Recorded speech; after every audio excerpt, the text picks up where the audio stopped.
முயல் வேட்டை. இதுக்கு முன்னாடி என்னது, கந்தர்வ கோட்டையா, ஏதோ கோட்டை கட்டணும்னு சொன்னாங்க. இப்போ முயல். இப்போ வந்து டாஸ்க் அப்கிரேட் பண்றாருங்க பிக் பாஸ். அதுக்கான நோட்டீஸை வந்து ஜாக்கி கிட்ட கொடுத்து விட்டுருக்காங்க. என்ன ஜாக்கே, செம்ம மகிழ்ச்சியா இருக்கீங்க போல இருக்க. அவங்களுக்கு ரொம்ப மகிழ்ச்சி ஆயிடுச்சு. என்னன்னா இப்போ வந்து இப்போ அப்கிரேட் வெர்ஷன் பிரகாரம் என்னன்னா முயல்கள் அனுப்பப்படும். முயல்கள் எப்படி அனுப்பப்படும்? கன்வேயர் பிளேட்ல அனுப்பலாம், இல்லைன்னா மேலேருந்து வானத்திலேருந்து குதிக்கலாம், ஏன் வீட்டுக்குள்ளேருந்து கூட தோன்றலாம்.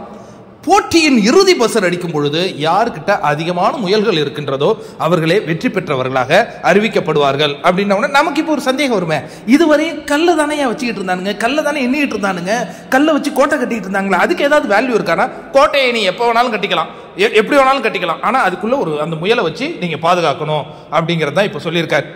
இப்ப இந்த சந்தேகத்தை ஜாக் வந்து பிக் பாஸ் கிட்ட கேட்டிருக்காங்க. பிக் பாஸ் கல்லுக்காக தான் பிக் பாஸ் இவ்வளவு நாள் அடிச்சுட்டு இருந்தோம், அந்த கல்லின் முடிவு, நான் ஒரு கொஸ்டின் கொடுத்துருக்கேன் என்கிட்டயே ஆன்சரை கேட்குறீங்களே அப்படின்னு பிக் பாஸ் ரொம்ப கடிச்சுக்கிட்டாராம். அதனால கல்லை பத்தி எனக்கு இப்ப தெரியாதுப்பா, ஆனா முயல்கள் யார் நிறைய வச்சிருக்காங்களோ அவங்களுக்கு ஒரு நாமினேஷன் ஃப்ரீ பாஸ் அந்த அணிக்கு.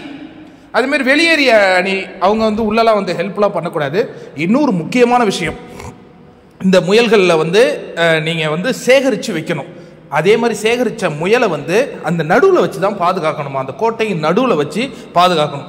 அதே மாதிரி இப்போ 11வது வாரத்தில் ஒரு நாமினேஷன் ஃப்ரீ பாஸ் கொடுக்குறேன்னா அதை ஏனோ தானோன்னுலாம் நீங்கள் பண்ணக்கூடாது.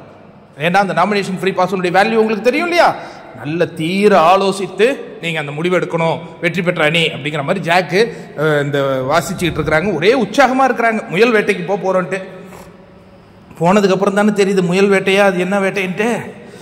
பாடா, முயல் வேட்டை யார் அதிக முயல் வச்சிருக்காங்களோ அவங்களுக்கு தாங்க நாமினேஷன் ஃப்ரீ பாஸ் கிடைக்கும். ஆனால் முயல்கள் எங்கேருந்து வேறாலும் தோன்றலாம், கன்வேயர் பெல்ட்டில் தோன்றலாம், வானத்திலேருந்து குதிக்கலாம், இல்லைன்னா எங்கே வந்து வரலாம், வீட்டுக்குள்ளேருந்து தோன்றலாம். நல்லா இன்ட்ரெஸ்டிங்காக இருக்கும் போல இருக்கு. பார்ப்போம்.